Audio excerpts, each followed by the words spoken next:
초보들을 위한 부동산 용어. 우선 아파트에서의 공급 면적, 분양 면적을 알아보겠습니다. 공급 면적, 분양 면적은 우리가 실제 거주하는 공간인 방, 주방, 거실, 화장실과 같은 전용 면적과 계단, 복도, 전실과 같은 주거 공용 면적을 합한 것이 바로 아파트의 분양 면적 그리고 공급 면적이라고 합니다. 그리고 아파트에서 계약하는 면적은 이 공급 면적에다가 기타 공용으로 들어가는 관리실, 지하주차장, 헬스장, 경로당, 수영장 등 이런 시설의 면적을 포함한 것이 여러분들이 계약하는 면적이고요. 집에 있는 발코니나 테라스나 복층인 다락방 같은 경우는 서비스 면적이라고 내가 내는 돈에 포함되지 않지만 서비스로 받는 면적입니다. 그럼 여러분들은 아파트와 빌라는 왜 면적이 다를까라고 생각을 해보신 적이 있나요? 동일 평형대의 아파트와 빌라는 전용 면적이 다릅니다. 자, 그것은 왜 그렇냐면 아파트는 주택법상의 분양 면적인 공급 면적을 통해서 평당가를 계산합니다. 즉 24평형이에요, 33평형이에요 라고 말하는 것은 주택법상으로 아파트는 공급 면적인 분양 면적을 말하는 겁니다. 그런데 빌라는 24평이에요, 33평형이에요 라고 할 때 빌라는 계약 면적을 이 평형으로 표현을 합니다. 즉 말하자면 아파트는 전용과 주거를 합한 면적을 평형으로 표현하지만 빌라는 밑에 있는 기타 공용까지 합한 계약 면적을 평형으로 표현하기 때문에 실제 거주하는 이 공간인 전용률은 낮게 됩니다. 그래서 빌라 24평형과 아파트 24평형을 실제 들어가서 보면 아파트가 훨씬 넓은 전용 면적을 차지하는 걸 알 수가 있습니다. 즉 전용률이 다르다는 건데요. 이 전용률이라는 건 우리가 실제 거주하는 공간을 의미합니다. 즉 내가 돈 주고 산 평수에서 내가 얼마만큼의 공간을 실제 거주하느냐, 그것이 바로 전용률이고요.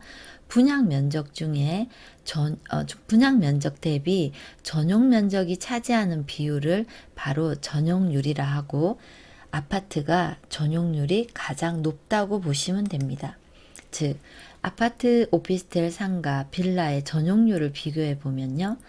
20세대 이상을 아파트라고 봤을 때 평당가는 분양 면적으로 계산하기 때문에 주택법상 분양 면적으로 처리되는 아파트는 전용과 주거 공용의 면적으로 평당가를 계산하게 됩니다. 즉 전용률이 70 내지 80% 정도가 나오고요. 오피스텔과 상가 다세대, 19세대 이하인 다세대는 이 평당가를 계산할 때 계약 면적 기준으로 하기 때문에 이것은 건축법상의 분양 면적을 보는 겁니다. 그래서 오피와 상가 다세대는 평당가 몇 평이에요 라고 계산할 때 전용, 주거, 주차장, 기타 공용까지 모두 합한 면적을 이 평형에 포함시키기 때문에 내가 실제 거주하는 이 전용률은 50% 내외가 됩니다. 그래서 이 오피스텔 상가 다세대가 말하는 몇 평이에요 라고 했을 때와 아파트의 몇 평이라고 하는 그 평형과는 실제 전용률은 이렇게 차이가 나기 때문에 여러분들은 사용하는 이 전용이 면적이 얼마인지를 꼭 체크를 해 보셔야 됩니다. 자, 아파트에서 주거 평면의 변화를 살펴보면요. 판상형과 타워형과 혼합형으로 볼 수 있는데 이렇게 거실 옆에 방들이 옆으로 나란히 같은 방향으로 창이 나 있고 이 벽으로 공간이 구분되어 있는 것들을 우리는 판상형이라고요. 이 창이 나 있는 공간들은 벽으로 서로 공간이 나누어져 있습니다. 채광과 통풍, 일자형 배치로 동선이 편리하다는 장점으로 엄마들이 가장 선호하는 배치라고 보시면 되고요. 이 타워형과 혼합형은 요런 모양을 가지고 있는데 최근에는 이 타워형과 혼합형도 많이 짓는 편입니다. 주로 이 타워형과 혼합형은 주상복합에 들어가는 주거 평면이라고 보시면 되고요. 일반 아파트에서도 이런 타워형과 혼합형으로 짓는 경우가 있습니다. 얘는 미음자 구조, 니은자 구조, 기역자 구조라고도 하는데 서비스 면적이 작다는 단점은 있지만 조망권이 우수하고 양쪽에 벽면 유리창을 가지기 때문에 호수, 산, 공원, 골프장 뷰가 나오는 이런 아파트 단지에서는 조망권을 가진 이 타워형과 혼합형이 인기가 있을 때도 있습니다. 자, 베이라는 것은 거실과 같은 방향으로 창이 있는 공간, 이 벽으로 구분된 창이 있는 공간이 몇 개인가를 베이라고 하는데요. 포베이는 발코니가 4개라는 뜻으로도 해석할 수 있습니다. 발코니가 많다는 것은 서비스 공간인 확장 면적이 많기 때문에 이 포베이가 서비스 면적을 많이 받는 장점이 있고요. 채광이나 통풍에 유리하고 일자형 배치로 동선이 짧다는 장점이 있습니다. 그리고 거실과 방 하나가 같은 방향이 있는 이런 것을 투베이라 하고요. 거실과 침실 2개가 같은 방향으로 칸막이로 나누어져 있는 공간이 있으면 얘는 3베이라고 합니다.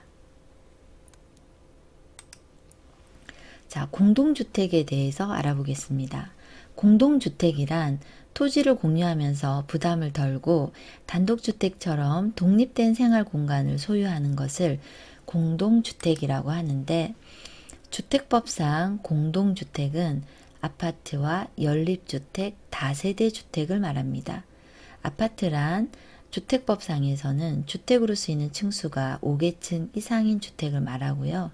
연립주택은 주택으로 쓰이는 한 개 동의 바닥 면적, 이것을 연면적이라고 하는데 그 합계가 660제곱미터를 초과하는 것, 그리고 층수가 4개층 이하인 주택을 연립주택이라고 합니다.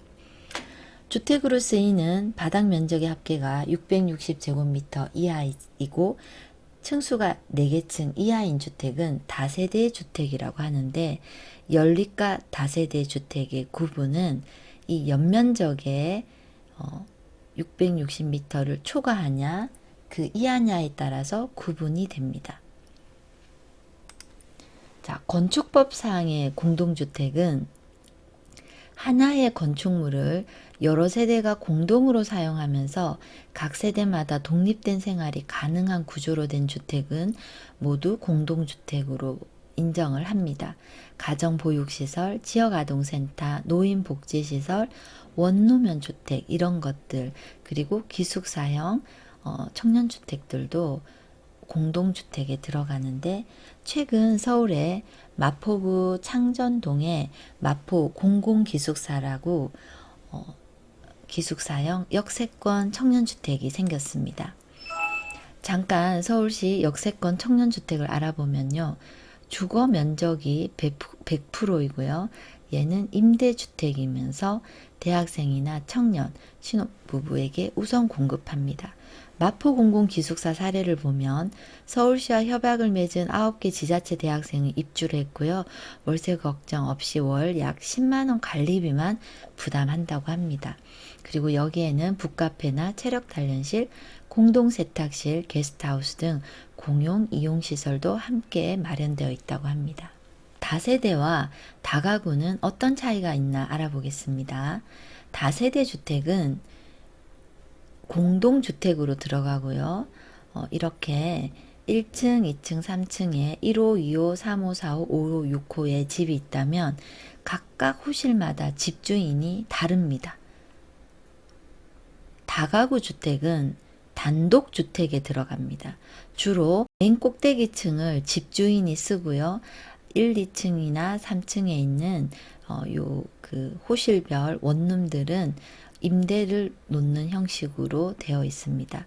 집주인이 한 명입니다. 그래서 얘는 다가구는 단독주택에 분류가 됩니다.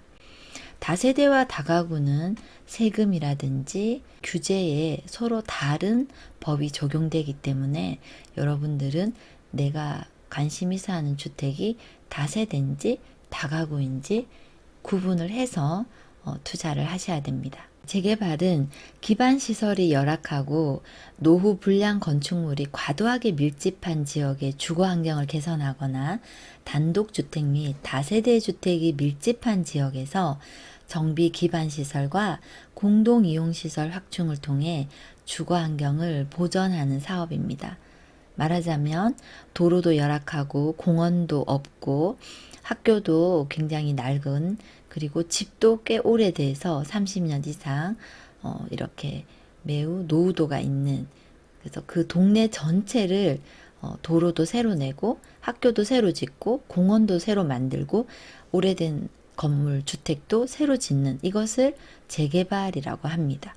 그래서 재개발이 되면 사실은 이 동네 전체가 새롭게 바뀌는 개념이 되고요. 재건축은 도로 기반이나 이런 시설들은 매우 괜찮은데 단지 주거하는 이 공간, 공동주택만 낡았을 경우에 요런 아파트나 연립, 공동주택 부분만 새로 짓는 것을 재건축이라고 합니다. 그래서 송파나 강남구에 있는 그 5층짜리 주공들을 새로 바꾸는 그런 재건축 사업을 많이 보셨을 겁니다. 자, 구도심과 신도시는 어떤 차이가 있냐면요. 서울시 동작구 상도동에 지도를 가져왔습니다. 단독이나 빌라들이 밀집되어 있고요. 도로도 서로 이렇게 거미줄처럼 많이 이렇게 연결이 되어 있는 상태고요. 오른쪽 D조는 경기도 화성시 동탄 신도시의 지도입니다. 이 동탄 신도시는 계획된 신도시라 도로나 이런 아파트 단지들이 반듯반듯하게 예쁘게 이제 방사형, 동탄 1은 이렇게 방사형으로 되어 있고요. 오른쪽은 동탄역 기준으로 그 동탄 2 신도시입니다.